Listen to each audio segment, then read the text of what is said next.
Number 1. Shock. Back in the 1980s, my parents got divorced. My dad got custody of us, and we moved down south, but on the East Coast. We were there for a couple of years, and that is when my dad met a younger woman, and they eventually got married. Not long after they got married, my dad decided to leave his job. He was in the military, but he never really had much love for the military.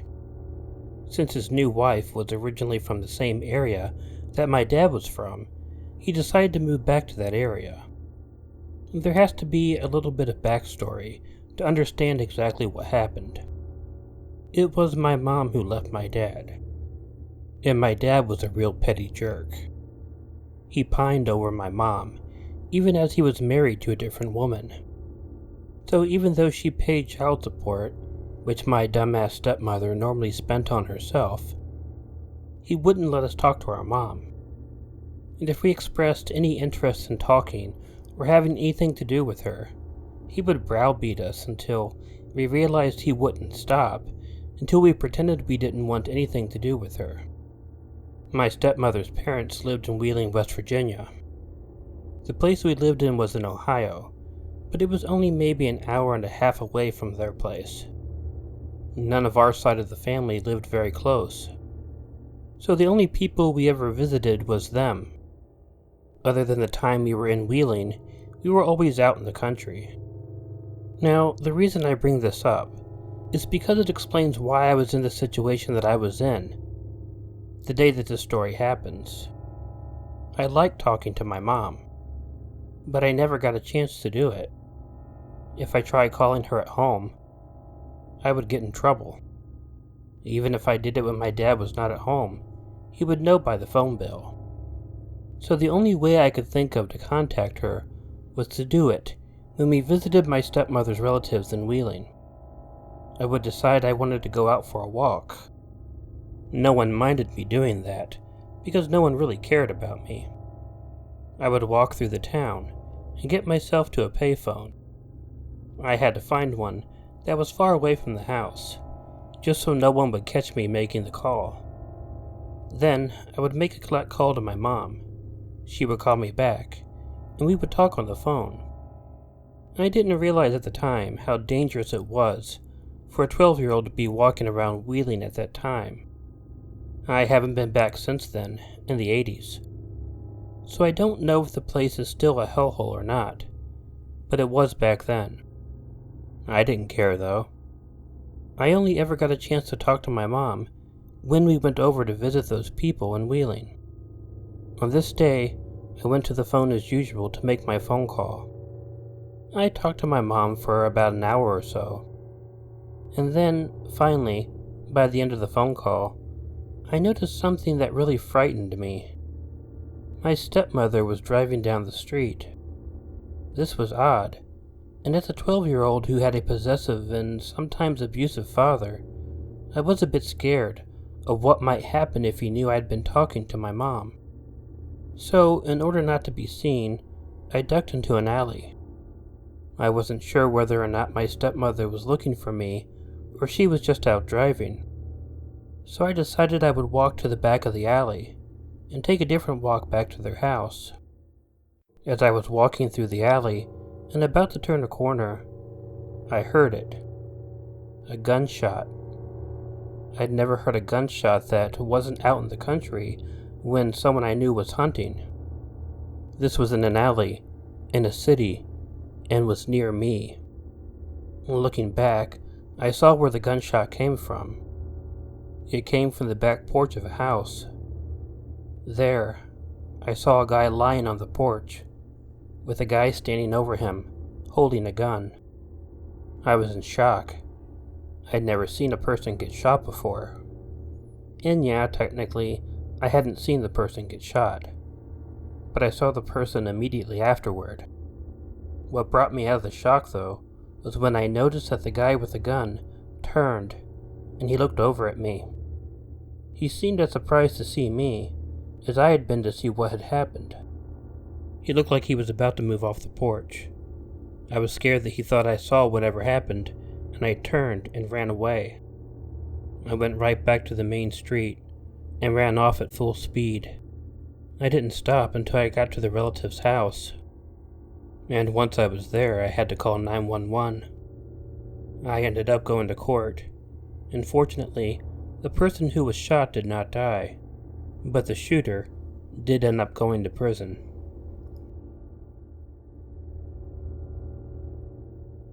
Number 2. Friend. When I was a teenager, I did have a hard time finding new friends. The reason was that my family was constantly moving. I lived with my dad and my stepmother for a few years, and things were like that with them. There were even several times when we had moved more than once in a single year. When I left them and went to live with my mom, I thought things would become a little more steady. But we ran into some problems about a year after I moved in. We had to find a new place to live, and I had only been at this new school for about a year. I tried everything I could to continue going to that school after we moved. My mom worked very close to the school, and I would go into work with her and then go to school. However, this only lasted for the fall and winter. I was having to get up at 4 a.m. to go into work with her, and then sit around for 2 hours until school began. So, when I began going to the new school in January, I was once again without any real friends, and it was pretty tough. There were a few guys who would talk to me. 2 guys would always be standing outside of my French class, and would talk to me like they knew me when I went to the class. They even knew my name, but I later found out that this was just a huge coincidence. Interestingly enough, I looked like a friend of theirs who had the same name. So by the time summer vacation came around, I really hadn't made any friends. I didn't consider those guys friends because I didn't even know what their names were. Other than talking to them outside of class, I had no real interaction with them at all. So the beginning of summer was a bit rough on me. I spent a lot of time by myself, and I went walking at night a whole lot as well. I really didn't think I expected to meet anyone, especially not by taking late night walks. But for some reason, taking the walks made me feel like I was a lot less alone. But each walk ended exactly like the one before it. I would end up going home all by myself, sitting in my bedroom for a while before finally going to sleep. Maybe about a month into the summer break, I had a really unsettling occurrence. I was out walking pretty late at night. It was pretty hot outside, but that didn't really ever bother me. I was walking along the street and past some businesses, and there was a car that was parked on the side of the street with someone sitting inside it. He looked at me as I passed, but I didn't think much about it. I walked by and down the street. When I was walking, I heard a car start, and immediately looked back to see if it was the car that I had seen. Indeed, it was that car. I didn't think anything about it. Perhaps the person was just waiting for someone, or talking on his phone or something. There was no reason at all for me to feel concerned about any of it at first. I turned down a residential street. As I was walking, I happened to turn back, and glanced back toward the turn in the road that I took. And when I did, I noticed that the car had turned also. Still, this was not weird. However, what was strange about it was that it was driving very slowly, and this made me think for some reason that I was being followed. Of course, when you think you're being followed, the thing to do is to take a turn down a different street and see if the car turns and continues to follow you. So when I got to the next street, I turned and went down it. Sure enough, the car turned and continued to follow me down the road. I was a bit worried, of course, but I tried not to get too panicked. It still could have been a coincidence. I would make another right turn and see what happened.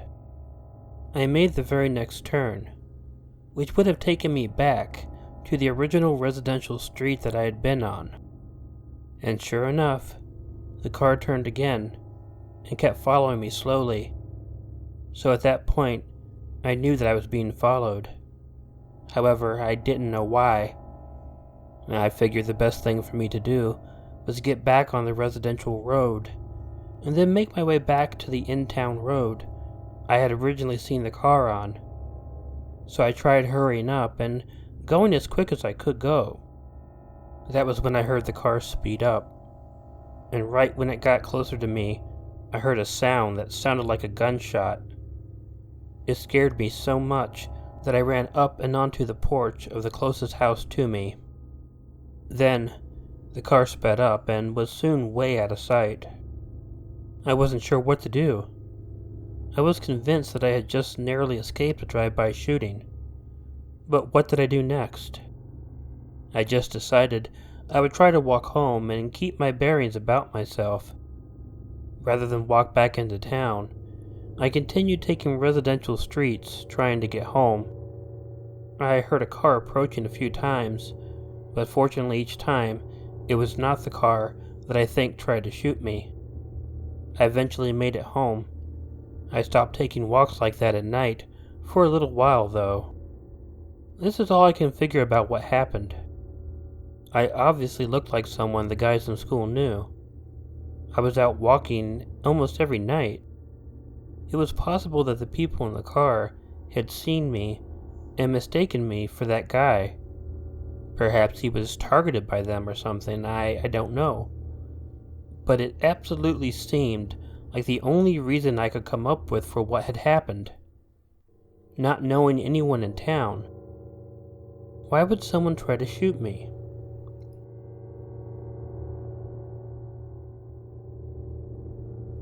Number 3. The yard. I have lived many places in my life. One I remember very well would be the house I lived in when I was 13 years old. It was out in the country on top of a hill. We had a huge yard, probably about a whole acre. But it wasn't just a flat acre. Being on top of a hill, it of course had curves and things like that. It made mowing the lawn a very difficult task to do. Other than trying to mow up and down the hill, there was something else that I really hated about mowing there. We would always get tons of snakes in our yard, and every once in a while, when I was mowing, I would accidentally run over a snake, and it was a terrible thing every time that it happened. Not only did I feel bad for the poor snake that was getting chopped up into pieces, but it was also quite a disgusting experience for me as well. I do personally find snakes to be really scary creatures, so I would occasionally see one in the yard even when I was not mowing. For the most part, my reaction to seeing a snake is the same each time. I run away as quickly as I can. So this one time, I was getting ready to mow the lawn.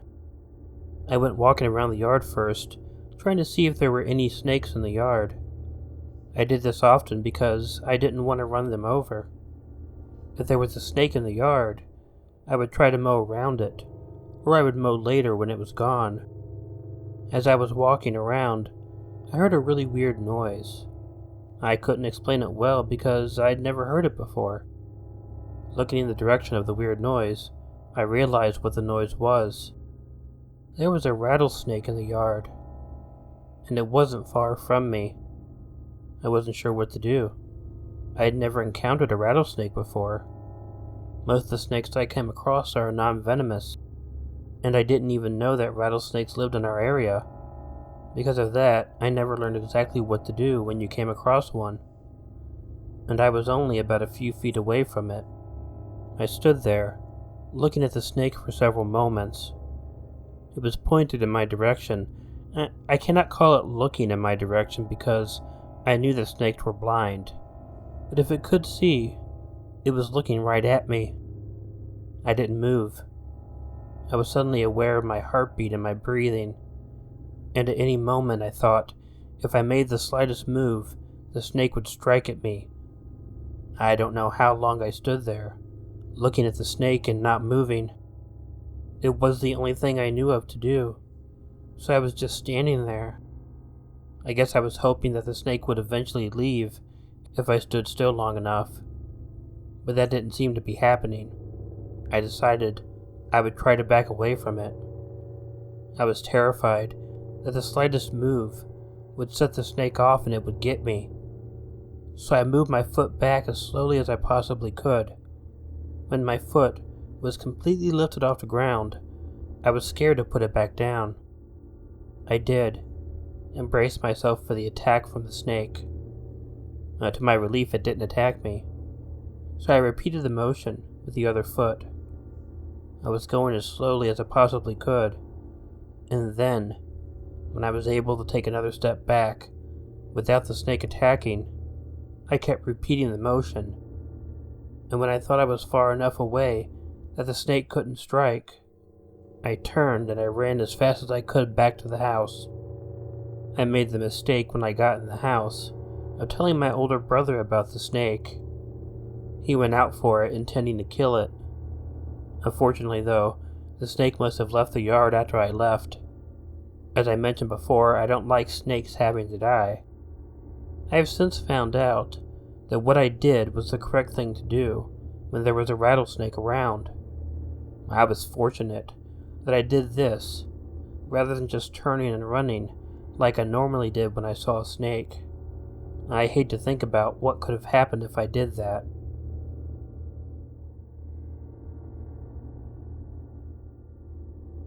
Hey y'all, Killer Orange Cat here. If you like this video, please let me know by hitting the like button. If you're not already subscribed to Killer Orange Cat, please feel free to click the subscribe button and bell below, or click the icon of Ichigo the cat that will appear at the end of this closing. Leave me a comment, and share this video with someone you think might enjoy it. If you have an original story you'd like narrated on Killer Orange Cat, please email it to the address included in the description. But most importantly, don't forget to make sure to check in your closet and check under your bed, because you never know where a Killer Orange Cat might be hiding. Good night.